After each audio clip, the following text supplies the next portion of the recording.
more than 30,000 tips. Say it out loud. 30,000 human beings who stopped what they were doing, put down a fork, pulled off a highway, woke up at 3 in the morning and couldn't let it go, and decided that what they knew, or thought they knew, was important enough to send to a federal investigation. 30,000 acts of will, and still nothing. A woman disappears from her home before dawn. The country responds. An 84-year-old woman who should have been safe in her own bed. The system mobilizes, and she is still gone. That gap is not emotional. It is structural. And it should make you uncomfortable, because that gap is the story, not the crime.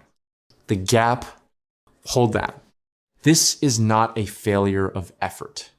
The investigators working this case have the full weight of the federal system behind them. Forensic video reconstruction from physically destroyed cameras. Investigative genetic genealogy capable of tracing a suspect through a distant relative's ancestry test. Cross-border intelligence coordination. Retail transaction tracing through a national corporate database. These are not standard tools. These are the most advanced instruments American law enforcement carries. The effort is not the problem. So here is the question no one is asking out loud.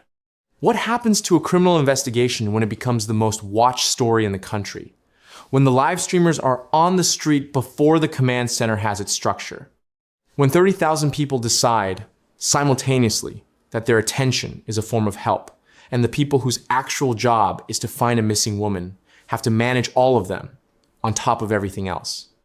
Attention does not equal progress. By the end of this episode, you will understand why that sentence matters more than anything else that has been said publicly about this case.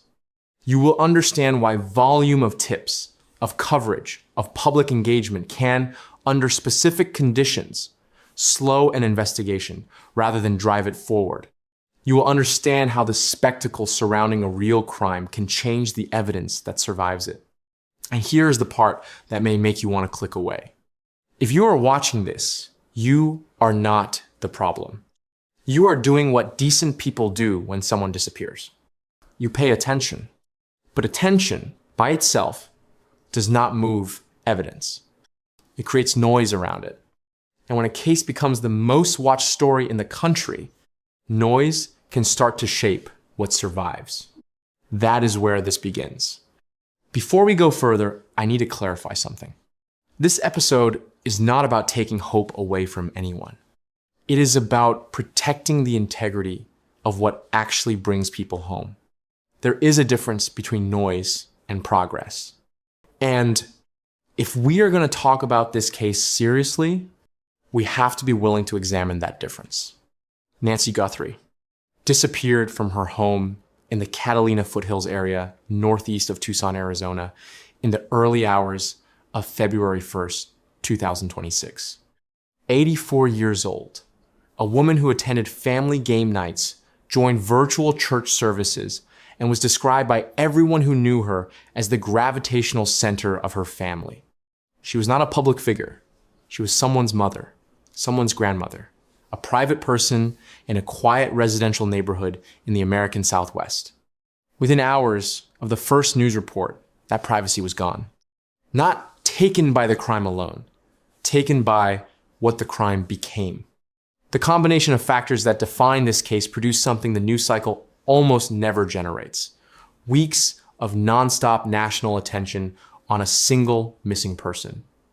The age of the victim, the family's visibility, the recovered security footage of a masked figure approaching a front door in darkness, the blood at the threshold, a federal response arriving before the first full day had passed. Any one of those elements would have drawn cameras. Together, they ignited a storm. Now here is what that ignition actually costs: an investigation. In the early hours of a serious kidnapping case, law enforcement is doing one specific thing above all others: controlling what is known. Not to deceive the public, to protect what the evidence can still establish. Think about what happens the moment that control slips. If a suspect learns exactly what evidence was found, he can start building a story before investigators reach him.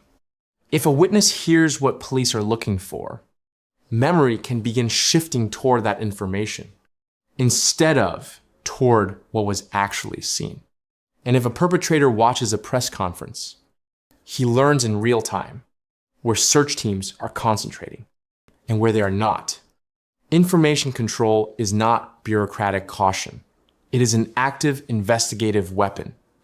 It is how federal cases protect the integrity of what they are building toward. And the moment a case reaches national visibility, that weapon is under permanent pressure. Press conferences get demanded. Statements must be made.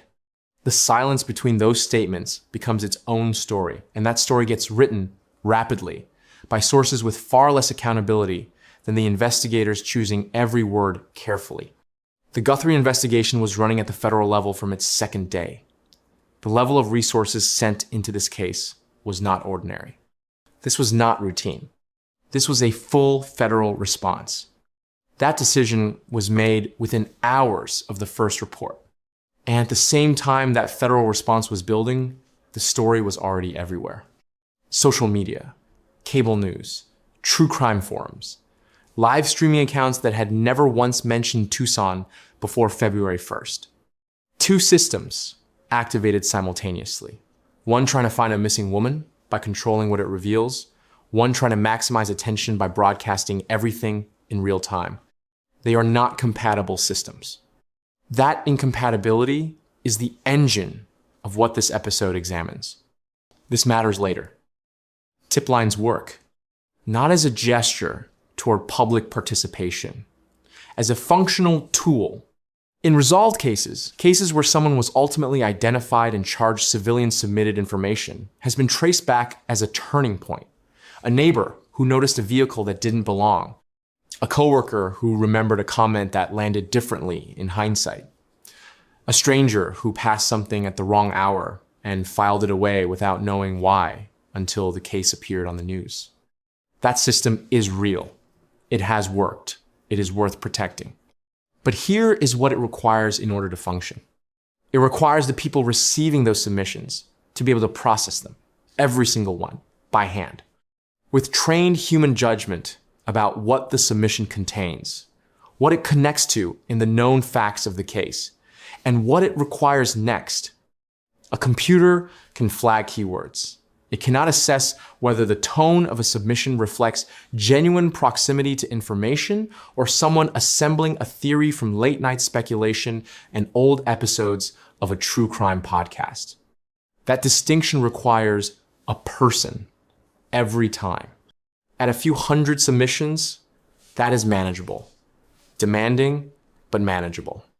At 30,000 submissions, the math becomes something entirely different. This is the first turn.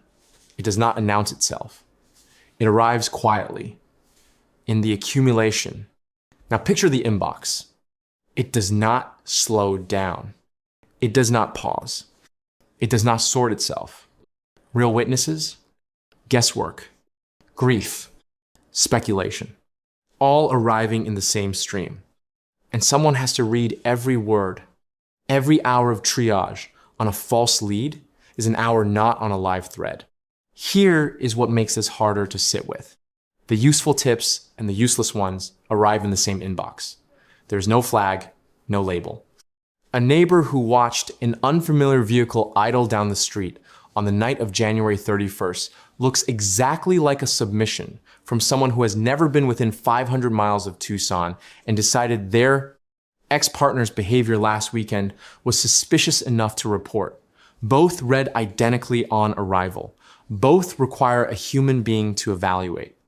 Both cost time. And in every high-profile missing persons case, without exception, not occasionally, in every case, the tip stream fills with submissions from people who have no geographic proximity, no personal knowledge, no specific information. People who absorbed the story emotionally and converted that feeling into action. Who heard about an 84-year-old woman taken from her home before dawn and wanted, in a genuinely human way, to do something. That is not a failure of character. It is what people do. But it changes what investigators receive. It changes the proportion of useful information buried inside the total volume. And it changes the calculation made every day about where finite human attention, the one resource that cannot be manufactured on demand, actually goes. Even federal investigations have limits. Even federal manpower has ceilings.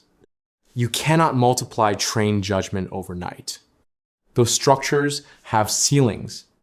And in a case where time is medical, where an 84-year-old woman's survival is measured against the days she has gone without daily medication, a ceiling is not an abstraction. It is a consequence. Every hour consumed by noise is an hour not applied to the evidence that is actually moving. Hold on to that. Alongside the tip volume, a second form of public engagement arrived, one that created its own category of problem.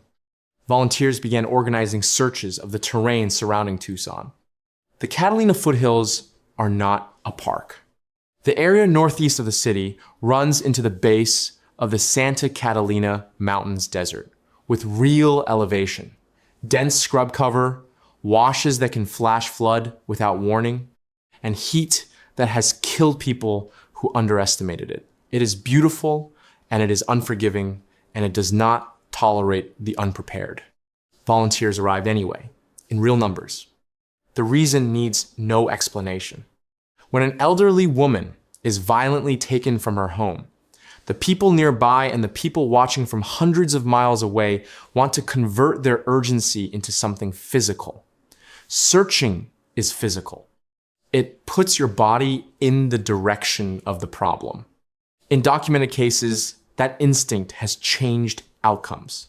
Volunteers with local knowledge of terrain that investigators hadn't yet prioritized have located evidence and remains that would otherwise have waited longer. Organized teams, cleared by law enforcement, assigned to specific grids, following established procedures. That model has produced results. It is not hypothetical. The word that carries all the weight is organized. Because here is what an unorganized search of active crime terrain does. A crime does not end at the point of abduction. The path the perpetrators took away from that home is part of the evidence record. It extends outward along roads, through washes, across open ground, and it carries physical traces that may still be present if the environment hasn't reached them first. Footprints, discarded items, biological material on rocks and brush, tire impressions in soft desert soil. That evidence is fragile, not delicate, fragile. Heat works on it, wind works on it, and human foot traffic can destroy it in seconds. A volunteer who enters terrain that investigators have not yet documented is not malicious. They drove out before sunrise because they care, because they want to be the person who brings Nancy Guthrie home. That impulse is not wrong, but they may be stepping directly through evidence without knowing it, placing a boot print over a different boot print, disturbing the soil around something that hasn't been photographed, introducing their own biological material, hair, fibers, skin cells into an environment that was clean before they arrived. Once that happens, it cannot be reversed. Forensic analysis of a contaminated area cannot process out the contamination. Every sample found there now carries a permanent asterisk, possibly introduced by a volunteer. That asterisk does not make the evidence useless, but it weakens it in ways that matter when a case reaches a courtroom. A competent defense will use every asterisk it can find. Law enforcement issued explicit guidance about volunteer search activity in this investigation, not to close the public out, because the evidence in this case has to be bulletproof, and evidence that cannot be cleanly attributed to the crime becomes a liability rather than an asset. Both kinds of volunteers came to the Tucson area, the organized and the unorganized. Experienced search teams who understand chain of custody and operate within the law enforcement framework, and individuals who assembled on social media, picked a location on a satellite map, and showed up without coordination or clearance. Managing that distinction, redirecting well-intentioned people without generating friction that suppresses the community cooperation the investigation depends on, became a real task. A task with real hours attached. Hours drawn from the same finite pool as everything else. Because this is where it turns. Now we reach the part of this story that most coverage has left unexamined. Not the tips, not the searches. What happened when people set up cameras? Every high-profile case now has two scenes, the crime scene and the content scene. The first is taped off, controlled, processed by professionals working under legal authority. The second sets up around it, broadcasts to thousands of viewers in real time, and operates under no constraints at all. That second scene is not peripheral. In this case, it became a structural factor in the investigation itself. Here is how the content scene works. A case reaches national visibility. Within days, creators with established true crime audiences appear near the location. Some travel significant distances. All of them carry platforms, and all of them understand the same thing. Proximity to an active investigation generates something their regular content cannot replicate. The sense that something could happen at any moment. The feeling of being present at the edge of a story that hasn't ended yet. That feeling is the product. It is what the audience is purchasing. Maintaining it requires a specific kind of output. Sustained engagement, something moving, vehicles, personnel, activity near locations viewers have been told are relevant. The platforms that carry this content reward duration and novelty. A stream running for 8 continuous hours outside a quiet residential street, punctuated by occasional vehicle movement and ambient speculation, generates far more total engagement than a carefully edited 10-minute report from the same location. The business logic requires presence. It requires the scene to remain legible and active. And it requires broadcasting without the delay that editorial judgment introduces. The investigation needs silence. The internet needs spectacle. Those requirements cannot coexist in the same physical space. Think about what a surveillance operation actually requires. Discretion, controlled positioning, the ability to place personnel and vehicles without those positions being broadcast in real time to an audience of tens of thousands, an audience that potentially includes anyone connected to the crime. When a live stream is active, on the same street where that operation is occurring, anyone watching that stream has live intelligence. What is parked where, who is present, what is moving, and what is not. Surveillance requires invisibility. A live stream destroys invisibility. And once invisibility is gone, you cannot put it back. That is a structural problem.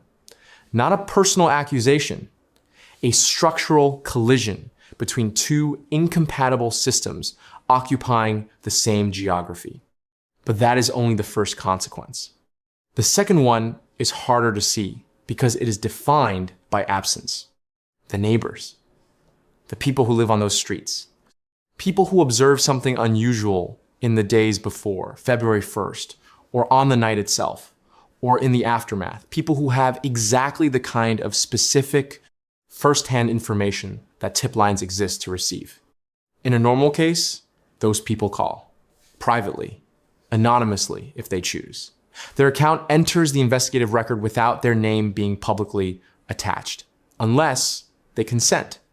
When a live stream camera is visible from their window broadcasting their street to tens of thousands of viewers in real time, with a comment section actively speculating about everyone in the frame, some of those people go quiet. Not because they do not want to help, because they do not want to become content. They do not want their face, their hesitation, their account of what they may or may not have seen to be broadcast and analyzed and commented on before investigators have had the chance to evaluate what it means. The people most likely to go silent under those conditions are often the people with the most proximate information. The closer someone is to the event, the more they have to lose from public exposure before the investigation has had the chance to protect them. The loss of even a handful of those witnesses is a cost that cannot be measured and cannot be recovered. Now add the third consequence. The comment sections attached to livestream content run in real time. No editorial oversight. No accountability for accuracy. No consequence for the harm that inaccurate information causes to real people. Names circulate. Private individuals, people who share a physical description, live in the relevant area, or appear in publicly available footage near the scene, get identified and named by audiences that have reached their own conclusions in the absence of actual evidence. Those names move from comment section to tip line, arriving as submissions that still require evaluation by investigators who have no indication the identification originated in a live stream chat rather than a genuine observation. The people whose names were submitted carry the consequences of that identification, regardless of whether investigators ever conclude they are relevant. In the Guthrie investigation, the FBI issued a formal public warning about fraudulent ransom communications. The volume was significant enough to require a federal statement. One person was arrested. The communications varied in format, in stated demands, in their claimed connection to the case. None carried credible proof of life. None demonstrated actual knowledge of Nancy Guthrie's situation. That volume did not emerge from nowhere. It emerged from an attention environment so large and so monetized that criminal exploitation became predictable rather than exceptional. A real person is missing, while the internet turns it into entertainment. That sentence is not rhetorical. That is the exact dynamic, stated plainly. A woman taken from her home before dawn, an 84-year-old woman who requires daily medication that was left behind, is the subject of content with donation mechanics, audience metrics, and creators competing for proximity to her disappearance. The family of Nancy Guthrie navigates all of this in real time. Every public statement made by her daughter, every image shared, every appeal directed at whoever might know something, each one flows immediately into an ecosystem that amplifies it, theorizes about it, and generates new noise that returns to the investigation in forms that still require human hours to assess. That is not journalism. Journalism carries editorial accountability, sourcing standards, and consequences for getting things wrong. What surrounds this case operates under none of those constraints. It is spectacle, and spectacle does not care whether the person at its center comes home. Step back from the spectacle. Because while all of that was developing on one track, the actual investigation was developing on another, quietly, below the noise floor of the public coverage, with a level of technical sophistication that most accounts have not fully conveyed.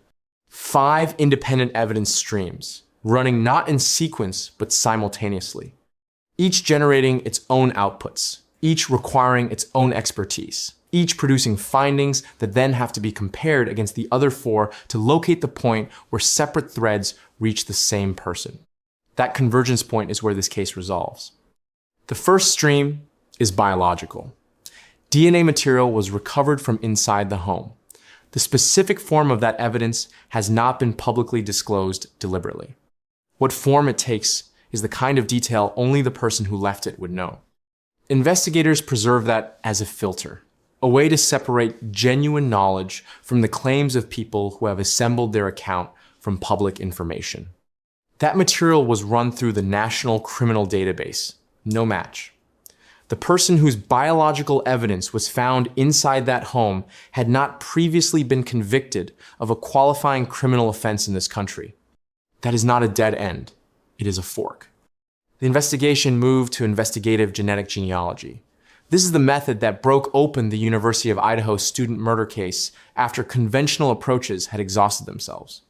A case considered stalled cold in every practical sense cracked when a familial match from a consumer ancestry database gave investigators a thread they could trace inward to a name. The method requires no profile from the perpetrator. It requires a biological relative, a cousin, an aunt, a grandparent, anyone in the biological family tree, to have voluntarily submitted their DNA to a consumer ancestry service. Those databases are large enough that for most population groups in this country, a meaningful familial match is a realistic outcome, not a long shot. When a candidate emerges, investigators do not move on genealogy alone. They trace outward from the familial connection through geography and records, building corroborating evidence until the identification can stand independently. That work requires precision and time. That work is active in this case right now. The second stream is digital. Law enforcement sources confirmed a pattern of searches originating from the Tucson area that spanned the months before February 1st and followed a specific progression. The address, then images of the property, then financial research on a family member, then the address again, then a final confirmation in the days immediately before the abduction. That is not curiosity. That sequence describes a planning process, subject selection, location intelligence, financial assessment, and final confirmation before action. Methodical, escalating, converging. The FBI is tracing those searches to their source. If they resolve to a single account holder, that account holder is connected to the entire pre-crime planning timeline through standard legal mechanisms. The authority to compel that attribution exists. The precedent exists. The third stream is the footage recovered from the front porch camera. 44 seconds extracted from a camera that the local sheriff's department had publicly assessed as destroyed and useless. Federal forensic specialists working directly with the platform's cloud infrastructure found data the perpetrators almost certainly believed was gone. The existence of that data, preserved in back-end systems the perpetrators did not understand and could not control, is itself one of the most important facts in this case. That footage is public. Federal facial recognition systems have processed it. It has been seen by an enormous number of people, which creates a real probability. Somewhere in that audience is someone who recognizes what they are looking at. It has also been analyzed frame by frame for physical and behavioral details that produced a constructed suspect pool, a list of names that federal agents then took to gun retailers across Tucson. They showed photographs. They asked questions. When the local sheriff was asked about that canvassing operation by a reporter, he said it had not happened. It had happened. Store employees confirmed it directly. That is not a miscommunication. That is a federal agency conducting significant investigative work entirely outside the local command's awareness, a deliberate judgment about what information could be trusted to stay secure at the local level. The federal investigation has been moving on tracks that have never appeared in a single press conference. That gap between what has been publicly stated and what has been operationally executed is not an accident. It is a strategy. The fourth stream is retail forensics. The backpack carried by the figure in the footage was identified as a specific consumer product sold exclusively through a single major domestic retailer. Every unit that moved through that retailer's point-of-sale system left a record, a timestamp, a store location, a payment method, camera footage of the transaction. That record does not degrade the way biological evidence in desert terrain degrades. It sits in a corporate database. It is legally compellable.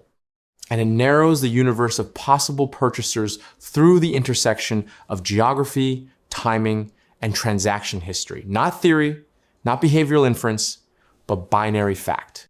Either a person appears in those records or they do not.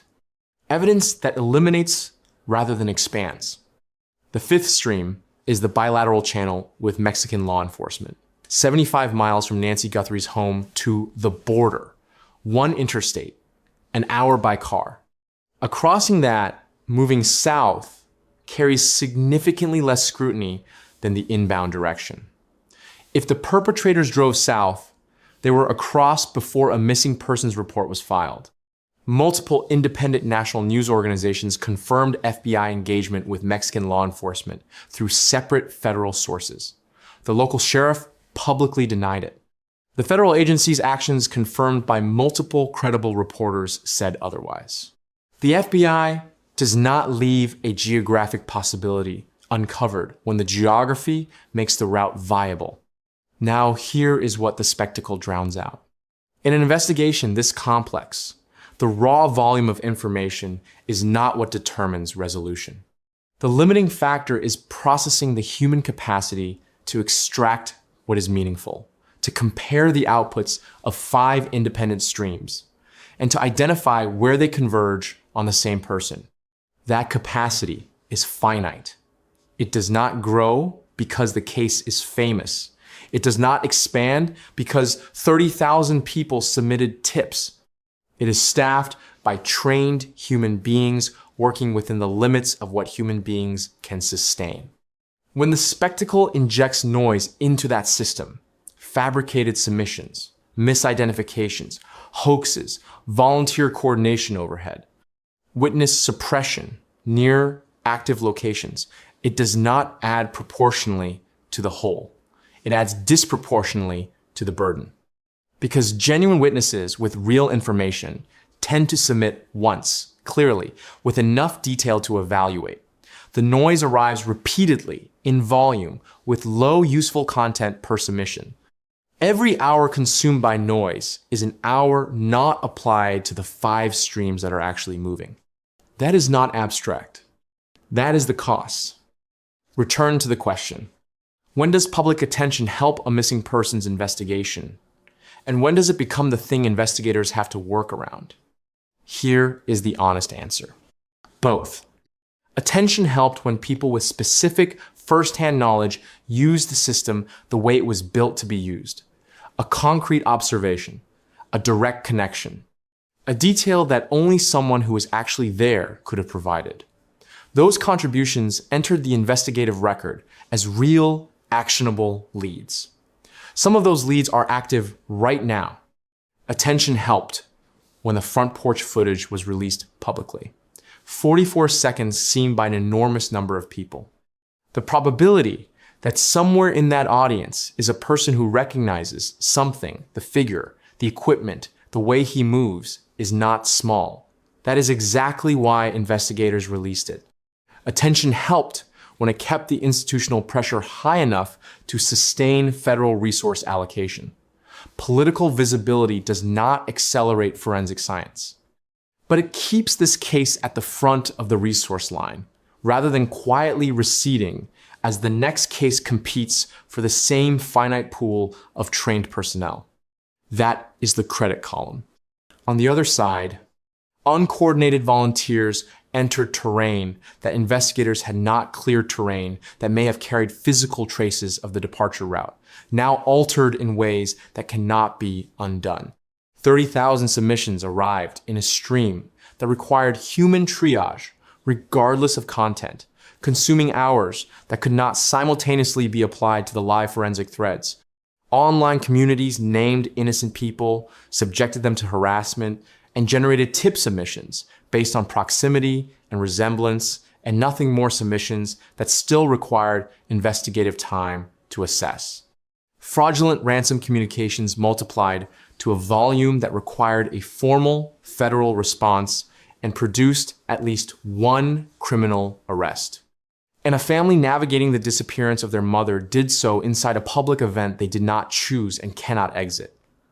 Every appeal they make becomes content. Every image becomes raw material for the attention machine. None of that was the product of malice.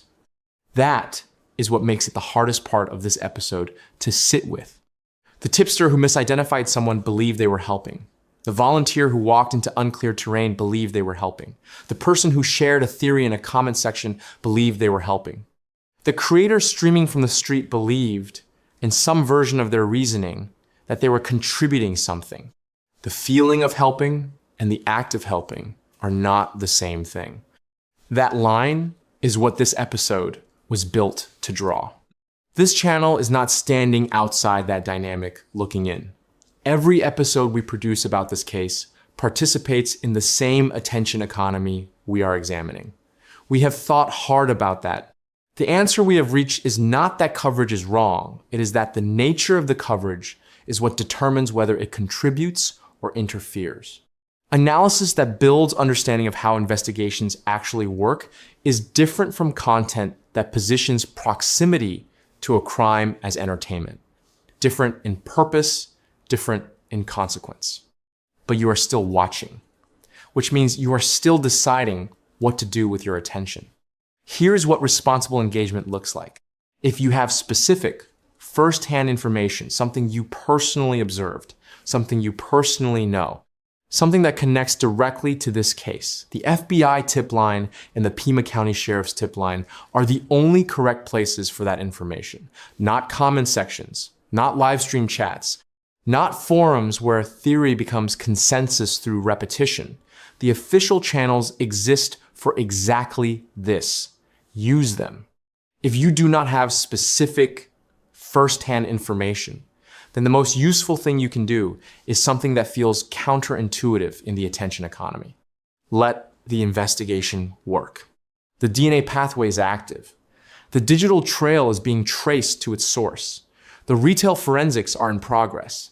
The bilateral intelligence channel is open. The evidence recovered in the federal warrants is in laboratory processing. None of those threads have gone cold. All of them are moving. What they need is not more volume. What they need is room to find the signal. Noise is instant. Noise is addictive. Noise feels productive. Silence feels like nothing is happening. But silence is where cases are built. If this case resolves, it will not be because the loudest voice won. It will be because someone, somewhere, worked quietly until the threads met. That day is not here yet. But the architecture of this case, what has been built, what is running, what is waiting on science, says it is closer than the silence makes it appear. Nancy Guthrie was born January 27, 1942. 84 years, 3 children, decades in Arizona. A woman described by the people who love her as the center of everything. The loudest environment is not always the most effective one. She deserves an investigation that can hear itself think. If you have first-hand information, use the official tip channels. If you want to support what this channel does, share it with someone who engages with this case seriously. Leave a comment that reflects the same discipline we ask of the investigation. No accusations, no harassment, no wild speculation presented as fact. We analyze systems, not gossip.